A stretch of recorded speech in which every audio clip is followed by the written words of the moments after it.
안녕하세요. 이번에 간단하게 블로그 만들었는데 시연하면서 겪었던 문제들 같은 것들 말씀드리겠습니다. 네, 일단 로그인부터 할까요? 예, 로그인은 어떻게 했냐면 이번에는 JWT 토큰, 제이슨 웹 토큰 이용해서 했고요. 네, 회원가입까지 하려면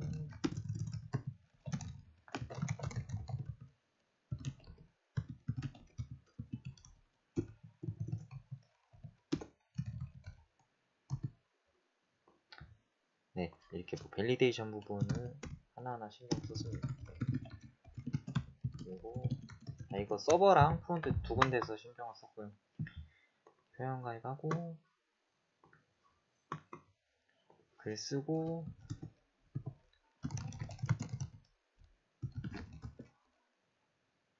뭐라 하죠? 내용 네. 이렇게 하고 수정하면 수정 네, 그냥 간단한 CRUD 정도는 구현했습니다.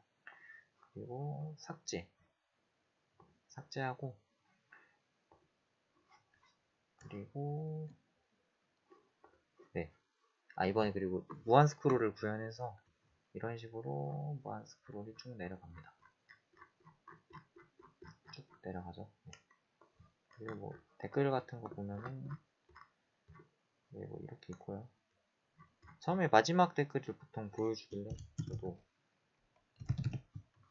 그런 식으로 진행을 했습니다. 쓰면 마지막으로 가고 두 번째 이거 그냥 더미 데이터들 넣어놓은 거고요. 예, 사실 프로젝트 시연은 끝입니다. 되게 간단하죠? 엄청 간단하게 했는데 조금 내부적으로 신경을 많이 썼습니다. 이번 프로젝트는. 일단 프론트부터 설명을 하자면 패키지.json 보면 웹팩바벨하고 프리티어, 린트 이런 거 말고는 엑시오스 하나밖에 안 깔았습니다. 거의 사실 이것도 패치로 대체할 수 있기 때문에 아무것도 설치를 안 한 거고 조금 일부러 아직은 좀 제약사항을 느끼면서 바닐라 자바스크립트도 좀 해야 되겠다 싶어서 이렇게 했고요. 그래서 이렇게 만들었습니다. 이렇게 만들었고 컴포넌트 같은 것도 직접 이전에도 많이 구현을 했었지만 그때마다 조금씩 아쉬웠다고 생각했던 부분들이 있어서 그런 부분들을 제가 만들었고요. 이 부분에서 사실 디버깅을 진짜 엄청 많이 했습니다. 디버거 막 엄청 많이 찍어보면서 하나하나 보면서 그전에는 그냥 귀찮아서 콘솔 로그 찍고 이럴 때도 많았는데 확실히 이렇게 조금 이게 보면은 렌더링 과정이 엄청 많거든요. 사실 컴포넌트 한 5-6개만 골라도 업데이트 되고 하는 게 굉장히 많기 때문에 그런 부분들은 진짜 로그로 어디가 이런지 확인을 할 수가 없더라고요. 그래서 이번에 좀 디버깅 하는 법을 좀 많이 배운 것 같고 디버거라든가 이런 거 사용을 해가면서 그리고 조금 더 몇 가지만 말하자면 인사이드라는 걸 만들어서 제가 JXS를 사용을 안 했거든요. 그냥 그것도 트랜스파일링 해서 하기 싫어서 그냥 물론 그래서 타입스크립트도 안 썼죠. 이번에 그냥 완전 순수하게 하자는 마음이라서 그래서 인사이드를 해서 체인지 인사이드로 그 안의 내용을 바꿔주는 걸 했습니다. 근데 이것도 좀 문제가 많이 발생을 하더라고요. 그래서 여기서도 돔을 다루는데 막 이렇게 좀 세세하게 다루는데 익숙하지가 않아서 돔 조작에 대해서 많이 배우게 되는 그런 경험이었던 것 같고요. 네, 그리고 업데이트 부분은 저번에 했던 프로젝트랑 비슷하긴 한데 조금 바뀐 거 말고는 네, 여기서는 사실 제가 버추얼 돔을 만들지 못했고 좀 유사하게나마 했습니다. 상태가 바뀌는데 어떤 경우는 렌더링을 하지 않고 업데이트만 해주는 자세한 건 제가 블로그에 적어놨고요. 그리고 라우터 같은 것도 구현을 했고요.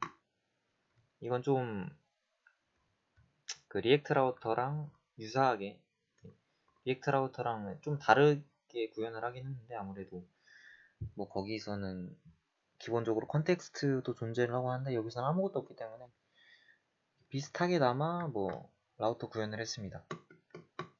라우터 구현을 했고, 그리고 네, 뭐 계층별로 나눠서, 그래서 페이지 같은 거 보면 뭐 이런 식으로 있죠. 페이지가 있고, 이렇게 뉴로 클래스 인스턴스를 만드는 거죠. 뭐 이런 식으로 했고, 아까 말한 그 부분만 보여드리면,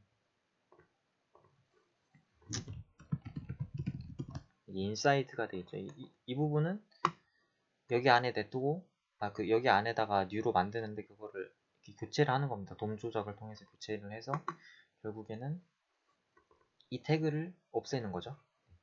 제가 아까 말한 게 그 부분이고요. 그리고 로딩 같은 부분은 어떻게 했냐면, 사실 뭐 하나하나 해줘도 되지만 되게 간단한 블로그이기 때문에 그냥 전체에 그냥 로딩을 씌우는 방식으로 했습니다. 로딩은 어떨 때 풀리고 어떨 때 시작하냐면, 이렇게 하나하나 걸다 보면 너무 좀 불필요하다고 생각을 해서 그냥 전체를 걸어버렸습니다. 전체를 어떻게 걸었냐면, 커스텀 이벤트를 만들어서 이 리퀘스트 엔드가 있죠. 이거를 바탕으로, 이건 약간 클로저는 아니지만 클로저하고 유사하게 보면은 이해하기 쉬울 것 같아서, 리퀘스트 카운터를 넣고 이 리퀘스트를 할 때마다 더해주는 겁니다. 그리고 리퀘스트가 끝날 때마다 빼주는 거죠. 그리고 이게 0이 되면은 이 클래스 리스트에서 show를 없애주는, 여기서 show를 더하고, 이 방법으로 간단하게 비동기 처리를 할 수 있습니다. 비동기 처리를 뭐 3번을 하든 5번을 하든 똑같죠? 네, 똑같이 한 번에 처리를 해버렸고, 이거는 제가 엑슈스를 모듈화해서 만든 건데, 모듈화한 가장 첫 번째 이유는 일단 토큰 때문이죠. 예. 토큰을 넘겨줘야 되기 때문에, 뭐 저는 아까 그 로그인 할 때 리프레시 토큰하고 액세스 토큰을 사용한다고 했는데, 리프레시 토큰은 쿠키에 사용을 하기 때문에, 쿠키로 적용을 하기 때문에 뭐 따로 그 헤더에 넣어주지 않아도 알아서 적용되는데, 쿠키가 이 어서리제이션에 그 베어러의 액세스 토큰을 또 추가로 넣어줘야 되거든요. 저는 그 보안상의 문제로 이중 처리를 했기 때문에, 이중 처리를 해서 액세스 토큰을 여기 헤더에서 넣어주는 방법을 했고요. 그리고 여기서 디스패치 이벤트가 있죠. 커스텀 이벤트를 리퀘스트하고 리퀘스트 엔드를 만들어서 처음에 시작할 때 무조건 디스패치 이벤트를 하는 겁니다. 그리고 이 파이널리에서 디스패치 이벤트로 리퀘스트 엔드 이벤트를 걸어주는 거죠. 그러면 간단하게 간단하게 로딩 처리를 할 수 있습니다. 프론트 쪽은 간단하게 이렇고요. 그리고 라이브러리에 이렇게 해놨는데, 라우터, 컴포넌트, 그리고 옵저버블로 전역 상태 관리, 크게 이 정도입니다. 크게 이 정도고, 나름대로 작게 컴포넌트를 쪼갰고요. 이런 식으로 작게 쪼갰고, 그리고 프론트 쪽은 된 것 같죠? 프론트 쪽은 대충 됐고, 서버 쪽을 간단하게 얘기를 하면, 이게 아니죠.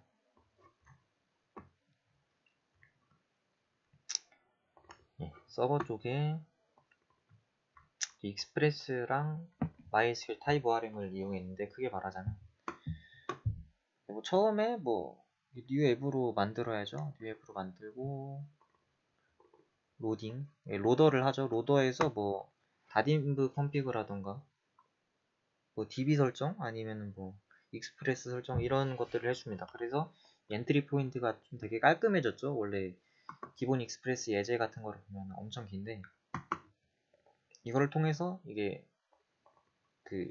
어쨌든 로더를 불러오는 부분이기 때문에 이거를 가려버린 거죠. 네, 이렇게 가려버렸고, 그리고 기본적으로는 MVC 패턴으로 진행을 했고요. MVC 패턴으로 만들었고, 그리고 백엔드 부분은 제가 구조를 거의 처음 잡아보는 거라 나름대로 제가 맞다고 생각하는 방향으로 조금씩 뭐 다른 프로젝트 같은 거 참고를 했지만 이게 바꿔가면서 진행을 했습니다.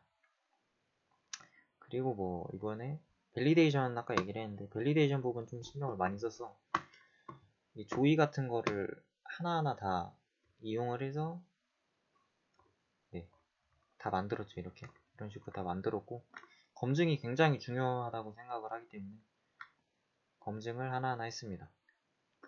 예, 뭐 패스워드 같은 경우도 아까 제가 이중으로 했다고 했죠. 이중으로 해놓은 게 보일 거고 그리고 예, 뭐 JWT 같은 거 아까 JWT 사용한다고 했죠. 여기서 이 액세스 토큰은 기본으로 30분 그리고 리프레시 토큰은 7일으로 해줍니다. 그리고 미들웨어로 볼까요? JWT 미들웨어에서 리퀘스트 유저의 값을 넣어줍니다. 값을 넣어주기 전에 액세스 토큰하고 리프레시 토큰을 확인을 하죠.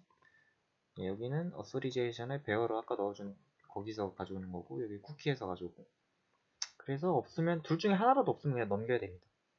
하나라도 없으면 넘기고 그리고 이렇게 뭐 에러가 존재한다면은 토큰 만료가 됐다면은 토큰 만들어서 리퀘스트 어게인을 하게 되면 제가 아까 또 설명을 조금 덜 한 것 같은데 이 리퀘스트 모듈 엑슈스 모듈 함수입니다. 여기서 리퀘스트 어게인이라면 이 액세스 토큰을 로컬에 저장을 하고 다시 요청을 합니다. 네, 이런 방식이고 그리고 뭐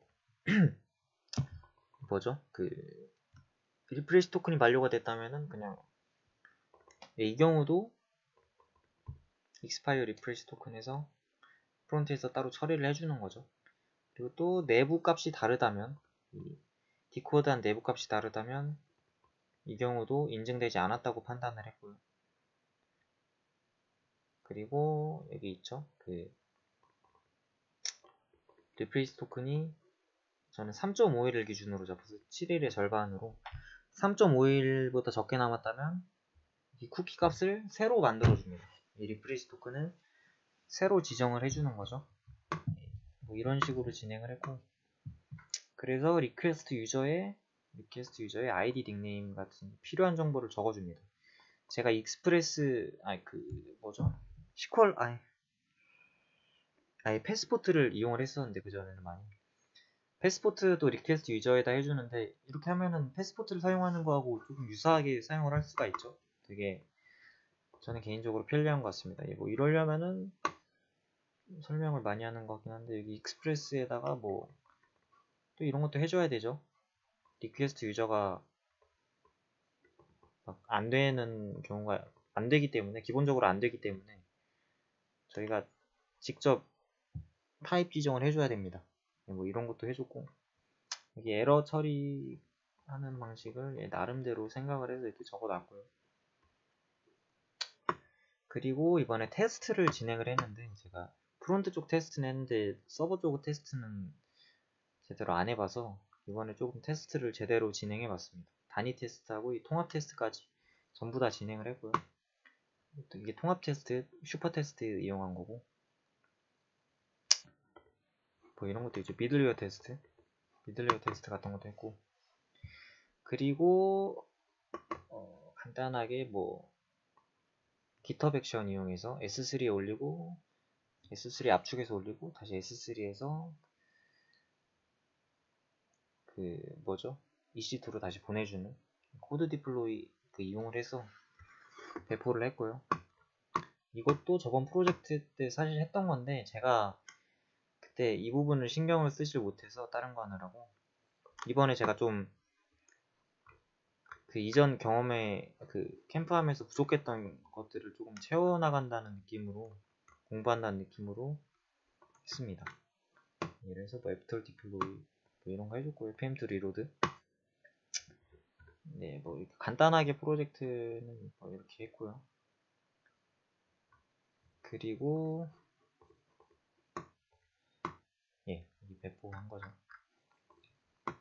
그리고 블로그에도 이번에 공부한다는 느낌도 되게 많이 썼는데, 여기 보면은 컴포넌트 만드는 이런 것들 있죠. 이런 것들 적어놨고다. 기타 백션 자동 배포라던가 뭐 웹폰트 적용 이런 좀 사소한 부분들을 좀 신경을 많이 썼습니다. 신경 쓰지 못했던 그런 부분들은 신경을 썼고요. 웹폰트 같은 것도 결국 그 용량이라던가 초기 로딩 속도 같은 거에 굉장히 중요하기 때문에 네, 그런 것도 신경을 썼고요. 예, 웹팩 같은 것도 설정을 조금 한번 다시 공식 문서 봐보면서 한 번씩 예, 뭐가 더 괜찮을까 예, 나름대로 해봤습니다. 네, 그리고 뭐 간단하지만 이렇게 배포 예, npm 배포해서 이렇게 만들었고요. 일단 올려놨고 네, 여기까지 하겠습니다.